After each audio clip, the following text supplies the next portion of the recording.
हरे कृष्ण. श्रीमद भगवद गीता जशी आहे तशी अध्याय 14वा. अध्यायाचं नाव आहे गुणत्रय विभाग योग.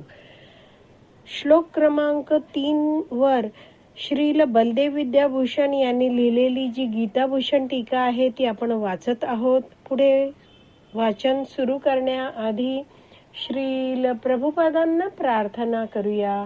हे श्रील प्रभुपाद, आम्ही भगवद्गीता हा ग्रंथ वाचून समजून घेण्याचा प्रयत्न करीत आहोत. त्यासाठी आम्हाला आशीर्वाद द्या. धन्यवाद प्रभुपाद.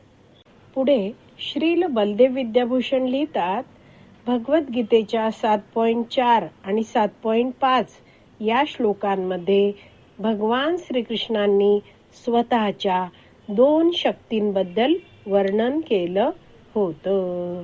तर आपण वाचूया 7.4 हा श्लोक. भूमिरापो नलो वायू खं मनो बुद्धिरेव च अहंकार इति यं मे भिन्ना प्रकृतिरष्टधा. भाषांतर: पृथ्वी, पाणी, अग्नी, वायू, आकाश, मन, बुद्धी आणि अहंकार या 8 माझ्या भिन्न प्राकृतिक शक्ती आहेत. तर भगवंत काय म्हणत आहेत? या माझ्या भिन्न प्रकृती आहेत. भगवान श्रीकृष्णांपासून त्या भिन्न आहेत. भगवान श्रीकृष्ण कसे आहेत? सच्चित आनंदमय आहेत. आणि त्यांच्यापासून भिन्न असलेल्या या भिन्न प्राकृतिक शक्ती त्या कशा आहेत? असत, अचित, निरानंद. भगवंत आहेत सच्चिदानंद. सत म्हणजे शाश्वत, चित म्हणजे ज्ञानमय आणि आनंदमय असे भगवंत आहेत. तर भगवंतांच्या या भिन्न भौतिक प्रकृती आहेत त्या कशा आहेत? असत. असत म्हणजे अशाश्वत आहेत.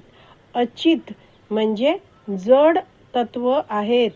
त्यांना चेतना नाहीये, त्यामुळे त्यांमध्ये ज्ञानशक्ती नाहीये.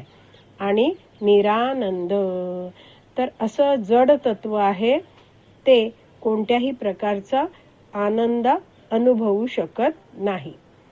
ते निरानंद आहे. त्यामध्ये कोणतंही दिव्य सुख नाहीये. 7.5 मध्ये भगवंत म्हणत आहेत, अपरेयम इतिस्तो अन्यम प्रकृतिम विद्धि मे पराम जीवभूतां महाबाहो यया इदम धार्यते जगत. भाषांतर: हे महाबाहू अर्जुना, या व्यतिरिक्त माझी आणखीन एक श्रेष्ठ अशी पराप्रकृती आहे, जिच्यामध्ये जीवांचा समावेश होतो. हे जीव कनिष्ठ भौतिक प्रकृतीच्या साधनांचा उपभोग घेतात. तर भगवंत म्हणतात, ह्या ज्या 7.4 मध्ये मी सांगितल्या आहेत माझ्या भिन्न प्रकृती, त्यांच्या पलीकडे एक जीव शक्ती आहे. ती माझी श्रेष्ठ शक्ती आहे आणि ती जीवशक्ती या भौतिक प्रकृतीचा उपभोग घेते. तर श्रील प्रभुपाद हे 7.4 आणि 7.5 या श्लोकांवर प्रवचन देताना एक उदाहरण देतात की एखादा कारखाना असतो, त्यामध्ये कामगार, वर्कर्स, मॅनेजर वगैरे अनेक सारे काम करत असतात. कारखाना काही आपोआप चालत नाही. कारखाना त्यात काम करणाऱ्यांमुळेच चालतो. तसंच हे जे भौतिक जगत बनवलेलं आहे, त्या भौतिक जगतात राहून हा जो जीव आहे तो भौतिक शरीर प्राप्त करून भौतिक प्रकृतीचा उपभोग घेतो. तर अशा रीतीने हे भौतिक जगत चालत राहतं, कार्य करत राहतं. श्रील बलदेव विद्याभूषण लिहितात, 13.27 मध्ये भगवंत म्हणाले, आपण 13.27 हा श्लोक वाचूया. यावत् संजायते किंचित सत्वं स्थावरं जंगमं क्षेत्र क्षेत्रज्ञ संयोगात तत्विधी भरतश्रभ. भाषांतर: हे भरतर्षभ, म्हणजे हे अर्जुना, चर आणि अचर असे तू जे काही अस्तित्वात पाहत आहेस ते क्षेत्र आणि क्षेत्रज्ञ यांच्या केवळ संयोगापासून निर्माण होते, हे जाण. तर श्रील बलदेव विद्याभूषण लिहितात की आता जो आपण 13.27 श्लोक वाचला त्यात चर आणि अचर हे शब्द येतात. चर म्हणजे चालू फिरू शकणारे आणि अचर म्हणजे स्थावर. झाडं वनस्पती एकाच जागी असतात. चालू फिरू शकणारे प्राणी आहेत, मनुष्य आहेत वगैरे ते.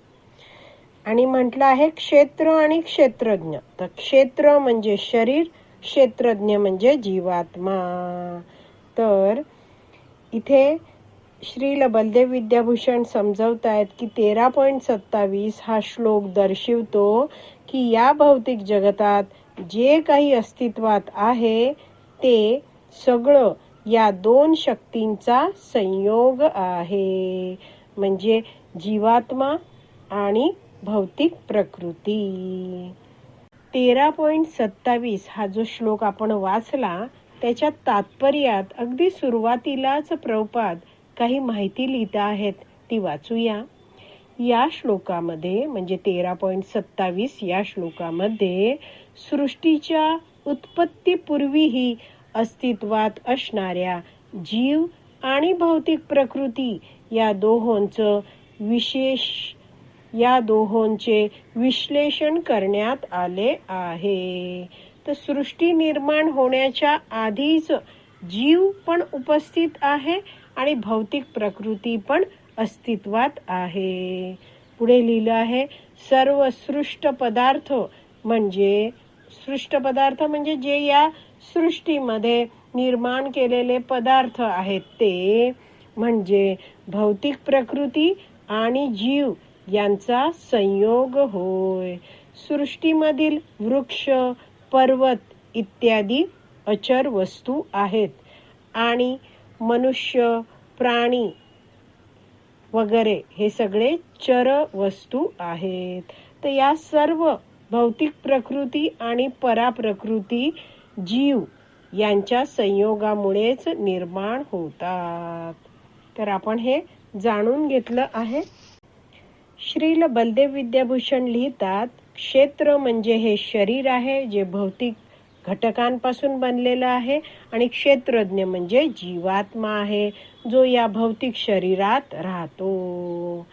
तर एक छोटीशी टिप इथे नोट दिलेली आहे. श्रील बलदेव विद्याभूषण लिहितात की 13.27 हा श्लोक दर्शवतो की या भौतिक जगतात जे काही अस्तित्वात आहे ते सगळं या दोन शक्तींचा संयोग आहे. एक भौतिक शक्ती आणि दुसरं जीवशक्ती म्हणजे जीव. तर आज आपली विराम द्यायची वेळ झाली आहे. आज आपण इथेच विराम देऊया. श्रीमद भगवद गीता की जय. श्रील प्रभुपाद की जय. हरी बोल.